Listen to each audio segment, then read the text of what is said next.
Magandang gabi. Welcome sa Pampatulog Stories. Sa isang tahimik na gabi, habang unti-unting lumalambot ang hangin at humihina ang ingay ng mundo, inaanyayahan kitang huminga ng malalim, at hayaan ang sarili mong makapagpahinga. Halika, samahan mo ako sa isang kwentong pampatulog. Isang kwentong magpapakalma sa puso, magpapahina sa isipan, at magbibigay ng mainit na pakiramdam na parang yakap ng liwanag ng parol. Dito, walang pagmamadali, walang dapat habulin, at walang dapat isipin. Makinig ka lang, damhin ang bawat salita, at hayaang gabayan ka ng munting kwento sa isang gabi ng kapayapaan. Sa isang tahimik na sulok ng Barrio San Vicente, unti-unting lumalalim ang gabi. Ang hangin ay malamig, banayad na dumadampi sa balat, at may dalang amoy ng bagong pinitas na damo mula sa malawak na bakuran ng mga kapitbahay. Ang langit ay parang kumot na kulay asul na may mga kumikislap na alitaptap, mga bituin na tila nagbabantay sa bawat tahanang tahimik na naghahanda para sa isang malamig na gabi ng Disyembre. Mahina ang tunog ng mga kuliglig, umaalon-alon ang kanilang huni, at tila sinasabay ang ritmo sa pagaspas ng dahon ng mga puno ng mangga sa maliit na daang lupa na gawa ng paulit-ulit na pagdaan ng mga tao at motorsiklo. Maririnig ang dahan-dahang yabag ng isang matandang lalaki na umuwi galing sa trabaho, si Tatay Nestor. Bit-bit niya ang isang lumang kahon na puno ng mga tira-tirang kahoy, papel, at ilang pirasong kawayan. Ang kahon ay gasgas na at halatang ilang taon nang ginagamit bilang lalagyan ng kanyang mga materyales bilang karpintero. Pero mahalaga ito sa kanya. Ito ang kahong kasama niya tuwing gagawa siya ng parol, isang tradisyong minahal niya at ng kanyang pamilya. Habang naglalakad, tumitingala siya sa kalangitan. May pagod sa kanyang mga mata, ngunit may kakaibang lambing ang titig niya sa mga bituin. Para bang nakikipag-usap siya rito, humihingi ng gabay, o baka nagbabakasakali na ang liwanag nito ay may dalang magandang balita. Ang buong baryo ay tahimik. Ang mga bahay ay unti-unti nang pinapatay ang ilaw. Ang iba ay may malalambot na tunog ng radyo na naglalaro ng lumang awiting pamasko. Mula sa malayo, maririnig ang mga batang humahabol sa isa't isa. Pero unti-unti ring lumalayo ang ingay hanggang sa maging bahagi na lang ito ng banayad na himig ng gabi. Nang makarating siya sa dulo ng kalsada, natanaw niya ang munting bahay na gawa sa kahoy at bato. Ang tahanan niya, may lumang bintanang bahagyang nakabukas, at mula roon ay tumatakas ang amoy ng lumang kahoy na nakasanayan niya. Dahan-dahan siyang huminga ng malalim, pinakikinggan ng katahimikan na sa iba ay maaaring nakakalungkot, pero para sa kanya ay isang uri ng kapayapaan. Sa gabing tahimik at puno ng malamlam na liwanag, naramdaman ni Tatay Nestor na may paparating na kakaibang Pasko. Hindi man niya alam kung ano, pero ang hangin ay tila may bitbit na munting pangako. At doon nagsimula ang isang gabi na magpapainit sa puso niya, tulad ng ilaw ng isang parol na matagal na niyang hindi nakakabit sa kanilang tahanan. Pagpasok ni Tatay Nestor sa bahay, sinalubong siya ng katahimikan na tila humihinga kasama ng malamig na hangin ng gabi. Ibinaba niya ang lumang kahon sa mesa at saglit na pinunasan ng pawis sa noo. Sa mahinang ilaw ng isang lumang bumbilya, makikita ang mga larawan sa dingding. May isa doon na laging tumatama sa mata niya, isang larawan ng kanyang pamilya noong bata pa si Marie. Nakasuot ng bestida habang hawak ang isang kulay gintong parol na hugis bituin. Napangiti si Tatay Nestor, ngunit may dampi ng lungkot ang ngiting iyon. Umupo siya sa lumang upuan na kahoy at pinisil ang gilid ng kahon. Tila hinahaplos ang bawat alaala na nakadikit dito. Unti-unti, binalikan niya ang panahong puno ng tawanan at simpleng saya. Noong nabubuhay pa ang asawa niyang si Aling Flor. Tuwing Disyembre ay laging puno ng kulay ang kanilang tahanan. Ang amoy ng nilulutong bibingka sa kalan, ang malamyos na boses ni Marie habang inaawit ang Pasko na naman, at ang tunog ng gunting na humihiwa ng makukulay na papel para sa kanilang parol. Lahat iyon ay parang musika sa bawat gabi ng pamilya Nestor. Ang parol na hugis, bituin ang pinaka-espesyal sa lahat. Hindi ito basta dekorasyon, simbolo ito ng pag-asa. Hindi sila mayaman, ngunit palagi nilang sinisigurado na may isang bituin sa kanilang tahanan. Isang paalala na kahit may hirap, may liwanag pa ring dumarating. Naalala niya ang huling pagkakataon na gumawa sila ni Marie ng parol kasama si Flor. Bata pa si Marie noon at mas marami ang kulay na nasisira kaysa sa nagagamit. Pero tuwing mapupundi ang isang ilaw o madudurog ang isang papel, tatawa lang si Flor at sabihing, "Ganyan talaga ang buhay." Minsan may napupunit, pero nakakagawa pa rin ng maganda. Ngayon, labis na tahimik ang gabi. Wala na ang halakhak ni Flor, pansamantala ring wala si Marie. Abala sa lungsod, sinusubukan abutin ang mga pangarap na lagi naming hinihikayat. Ang bahay ay nananatiling payapa. Pero napansin ni Tatay Nestor kung gaano kalayo ang agwat ng dati at ngayon. Pinagbasdan niya ang lumang kahon. Sa ilalim ng mga kahoy at papel, may nakatuping maliit na papel na kulay dilaw, isang lumang bituin na ginupit ni Marie nung siya'y 10 taong gulang. Hindi na perpekto ang hugis. May bahagyang lukot at mantsa sa gilid. Pero sa mata ni Tatay Nestor, ito ang pinakamagandang bituin na nagawa nila. Magagawa ko ulit ito, bulong niya sa sarili. Pero sana makauwi si Marie para makita niya. At sa paghaplos niya sa lumang bituin, nagsimulang uminit ang malamlam niyang puso. Tila muling binubuhay ng alaala ang liwanag na matagal nang natutulog sa loob niya. Ang bahay ni Tatay Nestor ay nakatayo sa pinakadulong bahagi ng baryo, kung saan ang mga puno ay tila nakayakap sa hangin at ang katahimikan ay mas malalim kaysa sa paghinga ng gabi. Hindi ito malaking bahay, gawa lamang sa kahoy at ilang lumang bato mula pa sa panahon ng kanyang ama.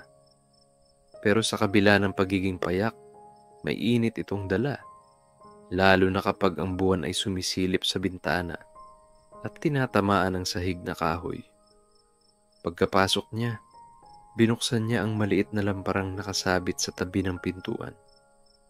Kumalat ang banayad na liwanag sa loob, nagpapakita ng mga lumang gamit, isang kahoy na mesa, 2 upuan, isang maliit na aparador, at lumang orasan na minsan tumitigil ang tiktak kapag malamig ang panahon. Ngunit ngayong gabi, steady ang tunog nito, marahang tumutunog sa buong bahay. Sa kusina, nagpakulo siya ng tubig para sa kanyang paboritong tsaa. Ang kaluskos ng takore, ang mahinang pagbuga ng hangin mula sa bintana, at ang tunog ng paghampas ng dahon sa labas ay naghalo-halong parang musika. Habang hinihintay niya ang pagkulo, ibinuhos niya ang isang dakot ng tsaa sa tasa at maingat na hinalo habang pinagmamasdan ang pag-ikot ng singaw. Ito ang mga sandaling pinakapinahahalagahan niya. Ang katahimikan na parang kumot na may malamig ngunit nakakaaliw na yakap. Sa gitna ng ingay at abala ng mundo, dito sa dulong bahay niya, natatagpuan ng payapang puwang kung saan pwede siyang huminga ng malalim. Kung nandito lang sana si Marie, bulong niya habang umuupo sa lumang silya. Nag-iiba ang hangin sa tuwing binabanggit niya ang pangalan ng anak. May halong pananabik at kaunting pangungulila. Matagal na simula nang huli silang nagkasama sa ganitong malamig na gabi. Simula nung lumuwas si Marie para magtrabaho sa Maynila. Bihirang-bihira na ang pag-uwi nito, lalo na kapag Pasko. Kinuha niya ang kahon ng mga materyales at inilapag sa mesa. Isa-isang inilabas ang kawayan, papel, at sinulid. Pagdating ng ganitong panahon, kahit pagod siya, hindi niya mapigilang umpisahan ang paghahanda para sa paggawa ng parol. Tradisyon na rin itong ginagawa niya para sa sarili, kahit wala siyang kasama. Napatigil siya sandali at pinakiramdaman ang paligid. Tila mas tahimik ang gabi kaysa karaniwan. Ang lamig ay hindi nakakamanhid. Sa halip, nakakapagparelax. Mula sa labas, marahang humahangin, dumadaan sa mga siwang ng kahoy at lumilikha ng napakalambing na tunog, parang nanay na humahaplos sa buhok ng kanyang anak. Umupo si Tatay Nestor, dinala sa dibdib ang tasa ng tsaa at unti-unting humigop. Ang init nito ay gumapang mula lalamunan patungo sa puso. Pinikit niya ang mata, ninanamnam ang katahimikan, at dahan-dahang ngumiti. Isa na namang gabi para magsimula, mahina niyang sabi. At sa payapang sulok ng dulong bahay, ramdam niya na kahit mag-isa, may liwanag pa ring naghihintay na muling mabuo. Pagkatapos uminom ng tsaa, marahang itinulak ni Tatay Nestor ang kahon ng mga materyales papalapit sa kanya. Sa ibabaw ng mesa, pumatak ang ilaw ng lampara, nagbibigay ng malambot na ningning na halos parang buwan na bumaba sa kanilang maliit na tahanan. Dahan-dahan niyang binuksan ang kahon.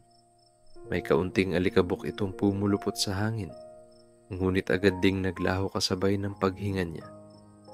Isa-isang inilabas niya ang mga piraso ng kawayan. Hinawakan ng mga ito na parang lumang kaibigan. Lumipas man ang maraming taon, alam pa rin ng kanyang mga kamay ang wastong bigat at hugis. Sa bawat tapik ng daliri niya, sa kawayan, may tunog na banayad, tok, tok, tok. Tila bumubuo ng sariling ritmo na kumakalma sa isipan. Kinuha niya ang maliit na kutsilyo. Maingat niyang kinayas ang bawat gilid ng kawayan, pinapakinis, habang ang maliliit na hibla ay unti-unting nahuhulog sa mesa. Sa labas, maririnig ang mga batang naglalaro. Kumakanta ng ang Pasko ay sumapit. Malayong boses, ngunit napakagaan pakinggan. Nagsilbing musika ito habang patuloy siyang nagpuputol ng kawayan. Matagal-tagal na rin mula nang gumawa ko nito, bulong niya.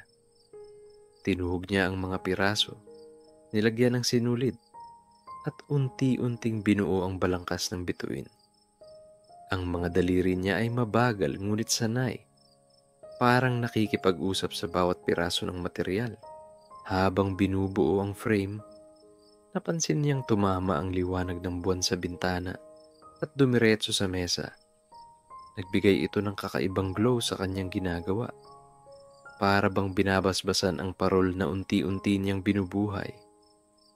Nang matapos ang frame, inilabas niya ang makukulay na papel, pula, dilaw, berde, at puting perlas. Pinagdikit-dikit niya ang mga ito, maingat na humahaplos sa bawat sulok upang hindi mabutas.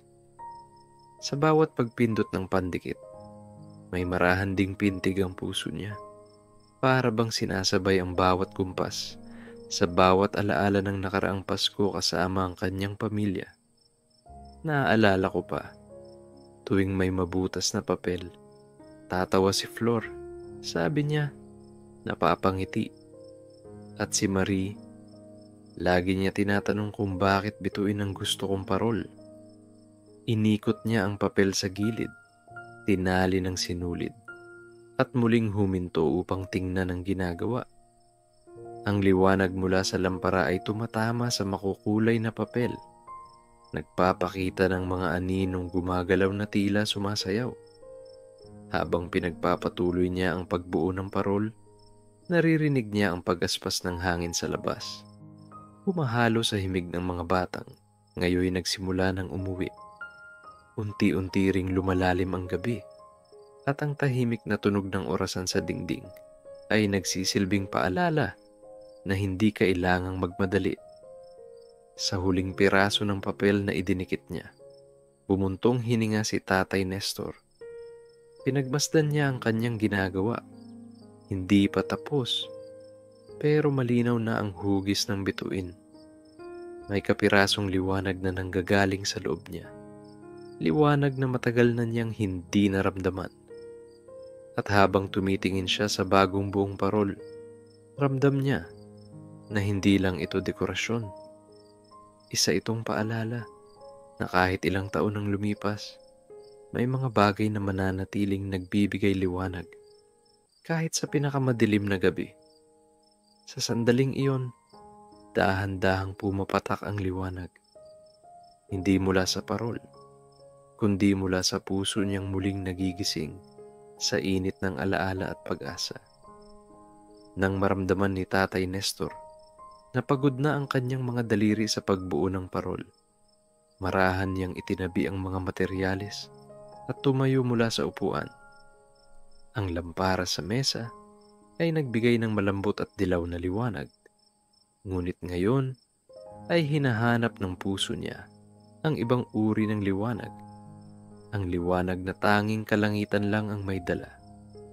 Binuksan niya ang lumang pinto at isang malamig na hangin ang agad sumalubong sa kanya. Amoy gabi, amoy damo, amoy alaala. Lumakad siya papunta sa maliit na bakuran kung saan matatanaw ng malinaw ang malawak na kalangitan. Sumilip sa puno ng bayabas ang buwan, bahagyang natatakpan ng manipis na ulap, ngunit sapat para maliwanagan ang paligid. Tumingala siya. Ang langit ay puno ng bituin, maliit, kumikindat, at tila tahimik na nakangiti. Matagal niyang tinitigan ang mga ito, para bang hinahanap ang isang pamilyar na kausap. Ilang taon na rin mula nang huli siyang tumayo sa ganitong oras, para lamang pagmasdan ng kalangitan. Noong nabubuhay pa si Flor, palagi silang sabay na tumitingala tuwing gabi ng Disyembre. Ngayon siya na lang. Ang dami niyo pala ngayong gabi, mahina niyang sabi. Bahagyang natawa sa sarili. Umupo siya sa lumang silya sa ilalim ng puno. Mula rito, tanaw na tanaw niya ang malawak na dilim na pinupuno ng mga bituin. Habang nakatingala, hindi niya maiwasang mag-isip tungkol sa anak niya. Kung asan kaya si Marie ngayon? Kumakain na ba? May kasama ba? Masaya pa ba sa lungsod? Naalala niya ang huli nilang pag-uusap. Maiksi. Parang laging nagmamadali si Marie, pero humahabol pa rin ng ingat tay.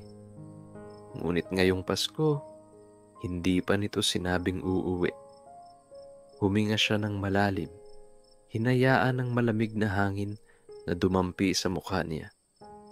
Maya-maya, may dumaan na isang maliit na liwanag sa kalangitan. Isang malakumikinang naguhit, isang bulalakaw. Mabilis iyon. Ngunit sapat para mapangiti siya. Flor, bulong niya. Kung ikaw iyan, salamat. Tahimik na humiling si Tatay Nestor. Hindi ng regalo, hindi ng pera, hindi ng anuman para sa sarili. Hiling niya ay simple lang. Isang gabi na may kasamang mahal sa buhay. Kahit sandali lang.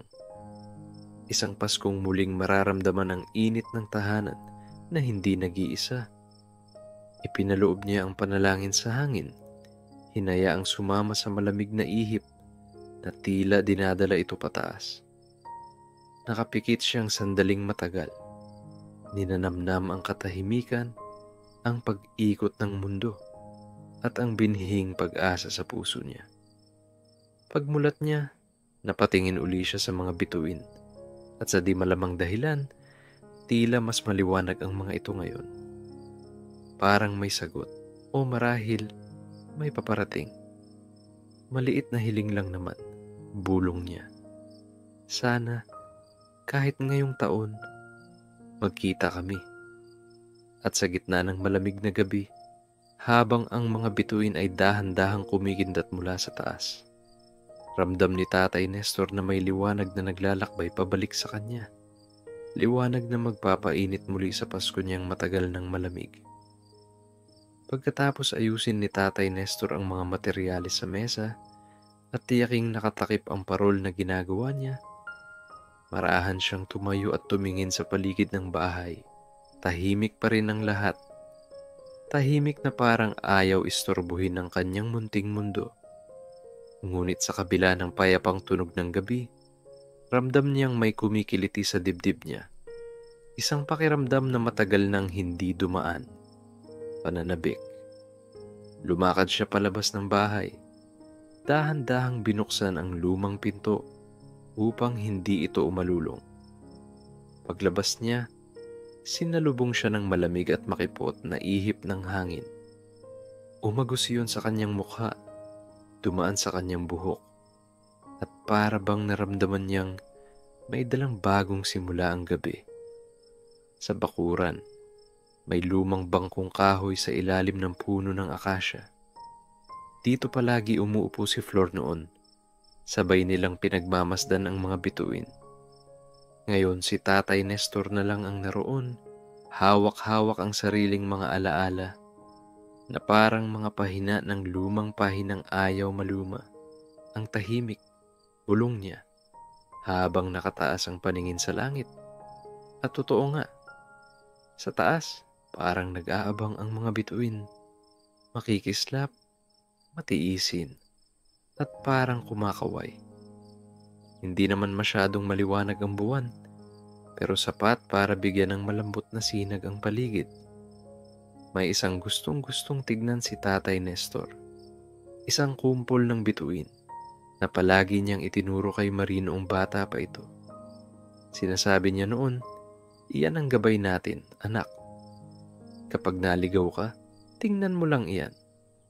Ngayon, tila siya mismo ang nangangailangan ng gabay. Huminga siya ng malalim. Kung may makakarinig man, mahina niyang sabi, sana ngayong Pasko, makauwi si Marie. Hindi iyon pakiusap na malakas, hindi rin panalangin na puno ng luha. Isa lamang itong tahimik na hiling, isang hiling na taon-taon niyang inuulit, ngunit hindi palaging natutupad. Hindi dahil ayaw ni Marie, ngunit dahil sa bigat ng buhay sa Maynila. Alam ni Tatay Nestor iyon. Ngunit gaya ng ilaw ng parol, kahit gaano kaliit, patuloy pa rin siyang umaasa. Habang nakatingala siya, biglang dumaan sa langit ang isang guhit na liwanag. Isang bulalakaw. Mabilis, matalim, at sandaling dumampi ang ningning nito sa kanyang mata. Napangiti siya. Flor, bulong niya, ikaw ba yan?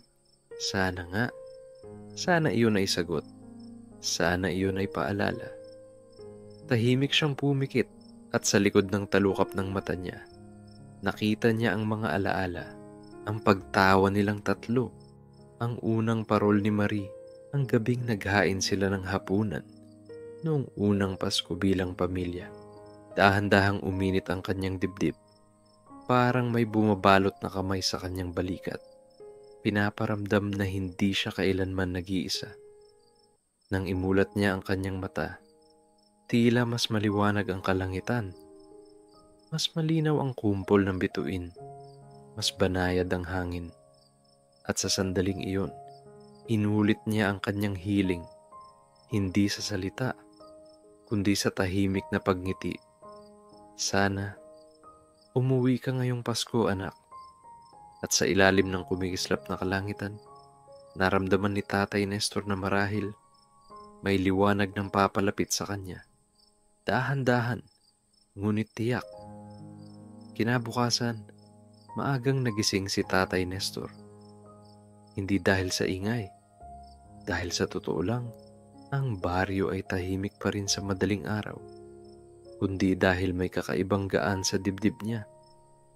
Parang may malamlam na liwanag na kumakatok sa puso niya, nagsasabing may magandang mangyayari. Pumunta siya sa kusina, nagpakulo ng tubig para sa mainit na tsaa. Habang naghihintay, napatingin siya sa mesa kung saan nakapatong ang kalahating tapos na parol. Kahit hindi pa ito buo, malinaw na ang hugis at kulay. Napangiti siya. Konti na lang, bulong niya. Nang sumampa ang araw at nagsimulang gumising ang mga kapitbahay, narinig niya ang mga yapak sa labas, ang mga boses ng mga nanay na nagwawalis, at ang amoy ng sinaing mula sa kabilang bahay. Tipikal na umaga sa baryo, pero ngayong araw, tila mas masaya ang hangin. Para bang bumubulong ito ng maghanda ka.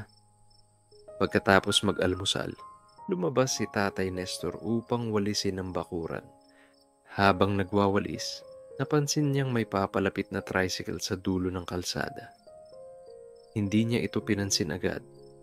Marami namang tricycle na dumadaan. Ngunit nang mapansin niyang may babaeng bumaba, dala ang dalawang malalaking bag, biglang napahinto ang kamay niya. Ang babae ay nakaitim na jacket, nakapusod ang buhok, at may suot na backpack. Kahit malayo, kilala niya ang lakad nito. Hindi man kasing gaan nung bata pa, pero pamilyar. Napakabilis ng tibok ng puso niya. Hindi nga bulong niya, hindi makagalaw. Paglapit ng babae, unti-unti nitong inangat ang muka. Itay. Pumuka ang labi ni Tatay Nestor. Parang biglang nagliwanag ang buong baryo. Marie, ngumiti ang anak niya. Yung ngiti na matagal na niyang hindi nakikita. Yung ngiting parang umuuwi ang araw sa kanyang mundo. Itay, uuwi muna ako dito. Sa Pasko. Sa buong bakasyon. May bakas ng pagod sa boses nito. Pero may saya. Totoong saya. Hindi na nakapagsalita si Tatay Nestor. Parang may nakaipit sa lalamunan niya. Tanging hikbi lang ang lumabas, magaan at puno ng abang pananabik. Lumapit si Marie at agad siyang niyakap, mahigpit, malambot, puno ng init na matagal nang lumisan. Itay, na-miss kita, sabi ni Marie, nakakapit sa balikat niya. Anak, akala ko, hindi ka na makakauwi, sagot niya habang pinipigil ang luha. Kailangan ko pong umuwi. Gusto ko pong makasama kayo. At matagal ko na pong gustong makita ulit yung parol na ginagawa natin. Napangiti si Tatay Nestor nang marinig iyon. Naging mas magaan ang dibdib niya. Tila ang munting hiling niya sa bituin kagabi ay agad tinugon. Kumain ka na ba? Tanong niya. Halatang hindi pa rin makapaniwala. O tay, pero gusto ko yung kape nyo. Pasok na anak. Marami tayong pag-uusapan. Habang naglalakad sila papasok ng bahay, napatingin si Tatay Nestor sa langit. Maliwanag pa ang araw, pero sa isip niya, may kumikindat na bituin. Parang nagsasabing, ito na ang simula ng liwanag. At doon, sa tahimik na baryo, nagsimulang uminit muli ang isang tahanang matagal nang naging malamlam. Ang Pasko ay hindi pa man dumarating. Damang-dama na ang pagdating ng liwanag sa pagbabalik ni Marie. Sa dapitapo ng Pasko, habang unti-unting nahuhulog ang araw sa gilid ng mga palayan, muling nabalot ng malambot na katahimikan ang baryo. Sa mababang kubo ni Tatay Nestor, kumikindat ang bagong ayos na parol, ang bituin na matagal ng bahagi ng kanyang puso. Sa tabing pintuan, nakatayo si Marie. Nakangiti, hawak pa rin ang maliit na supot ng pintura at palamuti na ginamit nila kanina. Ang ganda po, tay, mahina niyang sabi, halos pabulong, para hindi gambalain ang payapang paligid. Napangiti si Tatay Nestor. Kasing ganda ng pangakong hindi kumukupas. Sagot niya habang maingat na inaabot ang tali ng parol upang isaayos pa. At kasing liwanag ng mga taong muling bumabalik. Lumapit si Marie, tumingin sa parol, at mahigpit na hinawakan ng kamay ng amayin. Tahimik lang sila. Pinapanood ang dahan-dahang pagliyab ng ilaw na parang humihinga. Sa bawat pag-ilaw nito, sumasabay ang malamig na hangin at ang munting pag-asa sa kanilang mga puso. Alam mo, Marie, marahan niyang sabi, hindi ko inakalang muling sisindihan ko ito ng may kasama. Matagal itong hindi umilaw. Pero, heto tayo ngayon. Tumango si Marie at mabilis na pumatak ang isang luha sa kanyang pisngi, pero agad niyang pinunasan. Mas maliwanag po kasi kapag may nagbabalik. Sagot niya ng may ngiting nagkukubli ng damdamin. At sa sandaling iyon, tila mas naging malakas ang pagkinang ng parol, para bang sumasagot. Dahan-dahan itong nagliwanag, nagpupuno sa paligid ng mainit na sinag na dumampi sa balat. Parang yakap na matagal nang inaasam. Ang kubo, ang halaman, ang lupa, lahat ay nagkulay ginto sa kaningningan ng bituin. Sa di kalayuan, nagsimula nang magsindi ang ibang bahay ng kani-kanilang parol. Isa-isang sumiklab ang mga ito, parang mga bulalakaw na nakapirmi sa hangin. At sa gitna ng liwanag ng buong baryo, ang parol ni Tatay Nestor, ang tila pinakamatingkad, hindi dahil sa laki o palamuti, kundi dahil sa kwento nitong muling nabuo. Maligayang Pasko, Marie, sabi ni Tatay Nestor habang niyayakap ang dalagita. Maligayang Pasko rin po, Tay, tugon niya, mahina pero puno ng pagmamahal. At doon, sa isang tahimik na gabi na may dalang hangin ng pag-asang bumabalik, muling nabuhay ang bituin na parol, hindi lamang bilang ilaw sa dilim, kundi bilang paalala na ang mga puso, gaano man katahimik o masaktan, ay muling sisinag kapag may kumakatok na pagmamahal. Sa dulo ng gabi, sa ilalim ng mga bituin, patuloy na kumikislap ang parol. At sa bawat pagliyab nito, tila may mahinang tinig na nagsasabing, minsan, ang liwanag na inaantay mo ay nagmumula rin sa pagbabalik mo sa tahanang tunay mong kailangan. Habang dahan-dahang humihina ang tunog ng gabi at unti-unting pumapawi ang kwento, sana'y naramdaman mo ang katahimikan na bumabalot sa puso. Walang kailangang madaliin, walang kailangang alalahanin. Pahinga muna at hayaang manatili ang liwanag at lambing ng kwento sa iyong isipan. Kung ikaw ay handa ng matulog, ipikit mo ang iyong mga mata, huminga ng malalim, at hayaang dalhin ka ng gabi sa malalim at payapang pahinga. Maraming salamat sa pakikinig sa isang pampatulog na kwento. Huwag kalimutang mag-like, mag-share, at mag-subscribe para sa mas marami pang kwentong magpapakalma at magpapagaan ng iyong gabi. Magandang gabi at mahimbing na tulog sa'yo.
you.